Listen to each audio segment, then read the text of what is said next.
Today's guest is Marcy Bullock. Marcy has 37 years of experience helping guide people to the career that fits them. She does this by examining a person's values and goals and then matching that with what they love to do. For 10 years, she taught women in the workforce practicing happiness, career exploration, and professional development at North Carolina State University. She was honored with the North Carolina Governor's Award for Excellence and the Outstanding Faculty Award from the Alumni Society. She has a master's degree in counseling and is certified in career coaching, Gallup Strengths, which I'm not sure what that is, I'm going to ask you, and professional leadership. Marcy, welcome to the program. Thanks, Amanda. So I know that you are really well positioned to answer a lot of questions that I ask my guests about finding the next chapter. But first, I kind of want to go back and understand your journey. So where did you start your career journey? Where did you grow up? What was your education like? And how did it lead you to where you are today? Absolutely. Well, it's really an honor to be here. Thanks for giving me a stage to tell my story. I'm a bi-coastal woman, so I started off on the East Coast. I grew up in Northern Virginia. My dad worked at the Pentagon. He was a federal civil servant, so we kind of bopped back and forth. We were in Tustin, California for a couple years, and then we landed back in Springfield, Virginia, and that's where I was for almost all of high school until senior year. We moved back to California, and that's where I went to college at UC San Diego, studied sociology and communication, thought I wanted to help people somehow, wasn't sure how I would do that, but I fell in love with the Career Center at UC San Diego, and I decided I think I'll work in universities forever. Can I never leave? It's a wonderful, It was a vibrant fit place. for you. It was a good fit for you. It was a great fit. And so I went on to get my master's degree in counseling, as you mentioned, at San Diego State, and I decided I'll continue to work in higher education. So I worked out on the West Coast for a while at some small universities, and then I moved out to North Carolina, and I've been out at NC State for quite a few decades, and I have now decided that it was time to make a change. So I started my own business, which is Marcy Lee Coaching. And as you mentioned, that's to help people move to their potential. I'm really excited about just the seasons of life and helping, especially women, think about what their potential is and how they can reach their potential. And what's interesting is all of your work in academia really prepared you for this, right? Because it sounds like, looking at the types of classes that you were teaching, I mean, women in the workforce, career exploration, and professional development, you were already in that space. How did you get into that space? How did you know, because you said you've been there 30 years. How did you know, hey, women need some extra help maybe in terms of the workforce? We think, oh, you can do anything. That hasn't always been the case. No, absolutely not. And I actually created that course when I was at NC State because I saw the need for women to advocate for themselves, to stop apologizing for things. I would tell my women, instead of saying, oh my gosh, they'd rush into class, I'm sorry I'm late, I'd say, how about saying, thank you for understanding that this and this happened today. Just replace I'm sorry with thank you.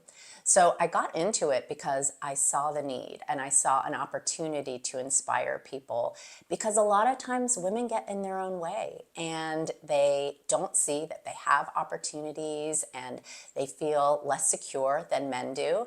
And I wanted to give people confidence and courage to follow their dreams. I always think about my mother because my mother was a lawyer. But she graduated from Duke in 1962, and really the careers that were open to her were administrative assistant, teaching, and nursing, but she hadn't gotten a degree in that. So she was an administrative assistant, she was a teacher, a business owner, and then eventually she went to law school because she just said, that's what I want to do, but nobody had encouraged her to do that.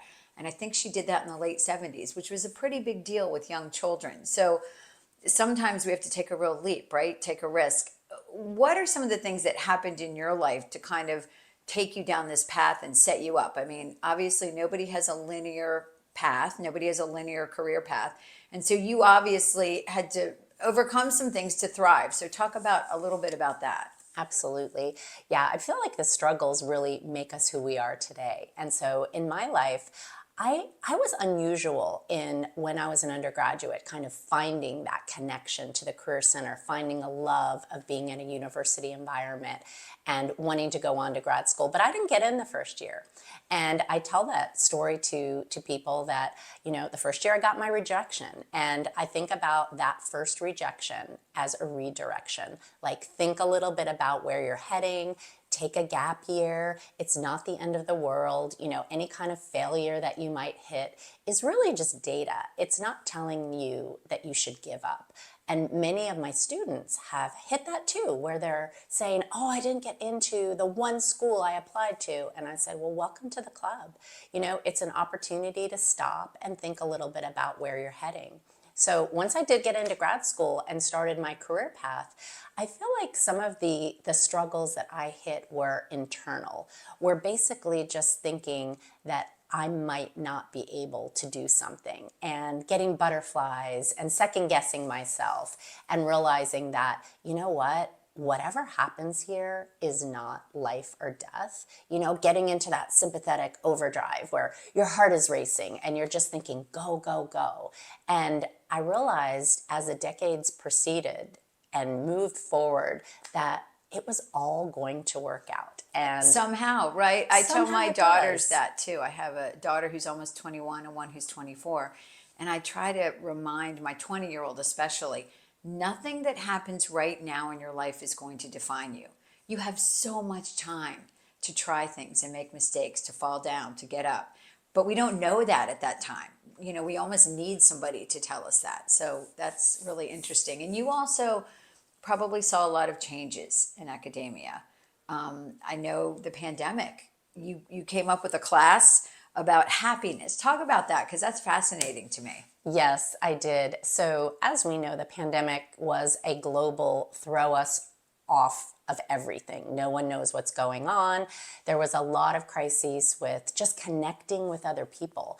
And we're humans, like we are tribal beings. We're meant to be with others. So when we all went to putting on masks at home and kids were in their high school bedroom, back just trying to do their college experience, it hit them really hard. And it was a big mental health crisis. So my goal at that point was just to build community in the classroom, to help students, instead of walking in with their, shoulders on their ears and feeling so tense, just let's start with some breath work and conscious breathing. And all of a sudden, the students would be like, oh yeah, I'm breathing, I'm here. And practicing happiness came out of that. I was able to team up with a colleague of mine on campus who oversees the theater department. And we were just a wonderful team with helping students to realize that college should not be complete overwhelm misery for 4 years. You should be able to make friends. You should be able to build connections. You should feel like you enjoy yourself while you're in college, while you're working hard. So we built this course that we got great results from. I think one of my favorite parts of the course is our gratitude night. It's the final exam. It's the best final exam you'll ever have because every one of our students chose someone in their life that they wanted to thank, because gratitude obviously is a big part of happiness. And when you thank someone, they tend to thank you, and there's a lot of good vibes. And so they would write a letter to that person that they wanted to thank, and they didn't tell them why they invited them to class. They said, it's my final exam, I need you to support me. And they publicly read the letter of gratitude. Oh, wow. I bet that was really moving. There was not a dry eye in the No. house. And that is one of my favorite activities. And, students would leave that class and say, I never had any experience like that. Like, I thought all of my college experience was supposed to be stress. And that's not how it should be. Right. And it's not just about academia, it's about figuring out who you are as a person. And so having all that stress coming down on you does not help you navigate. So that sounds like it was a great class. And I don't know where I got this idea. Somebody had said to me, when your friends turn a certain age, to send them a letter to say, how much you appreciate them. So I did it when they were 40. I don't know why, but I did it to all my closest girlfriends, sent them a letter. If you didn't get a letter, I apologize. It was just something that came to me, and I just remember thinking how that felt really good to tell people what they mean to you. Yeah. One of the things that a lot of women over 50 deal with, and that's what this podcast is about, women over 50, is ageism. And it can be very subtle, right? It's not always overt. It's not always, well, you're this age, so you no longer have a job, or we're not going to hire you. It could be, well, you're too expensive, or your skill set doesn't fit what we need anymore. How do women combat that? I mean, that is a big problem, and a lot of women still have a lot to offer Yes. over a certain age. That is such a good question. And I feel like working at the university, it was the opposite. It was like, I'm not old enough, I don't know enough. You get it from all perspectives. And I feel like we all have this blank that we fill in before I'm not blank enough, right? And so for women that are over 50, it may be, I'm not young enough. I don't have the update technology. Maybe I'm outdated, maybe I'm jaded. And I think all of it is what you focus on. Focus on what you add, what value you can bring to an organization, because you may have a lot of experience, and that experience is not something that someone coming right into the job market has. So I believe in reverse mentoring. I can learn from someone that's in their 20s or 30s because Absolutely. they're learning new things, and they can also respect what knowledge I have and learn from me. And I believe that it's just respect. Multi-generational. I have several mentors in the podcast space who are in their 30s because they know what they're doing. And I ask them questions all the time. And then I also have some that are older. And I've met so many women through this podcast that I've learned from. So I agree with you. I think we need to share the information between the generations. And, there's such a depth of wisdom. People who have lived on the earth a certain number of years, right? Yeah, I absolutely agree. And in our culture, it is unfortunate that at a certain time, women are seen as not as relevant. And I believe that that is completely in everyone's head, because what does, quote, old mean? Right? What do you think about? Well, you think maybe that person doesn't have enough energy. Maybe they're not vibrant. Maybe they're not curious. None of that has to do with a certain number. None of it does. Like, I feel like I'm more curious, I'm more beautiful than I was 3 decades ago. Now, what does beauty mean to me, right? There's a whole beauty culture that is $1 trillion trying to tell me I should look younger. But that's not what beauty means to me. The inner beauty. I mean, and it's also just like sweaty, messy beauty. That's like strong beauty. It's not how pretty you are. It's confidence too, right? Yeah. I think people are so beautiful when they're confident. Absolutely. And I think people at any age can have the curiosity and the excitement and the vibrancy. And, we're all going to get older. If we're lucky, all of our bodies are going to change as we get older. I'm a decade beyond 50. So one of the best things I ever did was stop dyeing my hair. Literally, I was a slave to the dye, thinking I've got to do this every 2 weeks. And it was a prison. And now I'm like, I no longer identify as being chemically altered. And it feels amazing. One of the things they always say in our yoga class is you can always change on and off the mat. And so I think about that when you leave the yoga class, the change doesn't end. You can say, you know what, I'm not going to dye my hair anymore, or whatever it is, you can make that change. And I think that's important.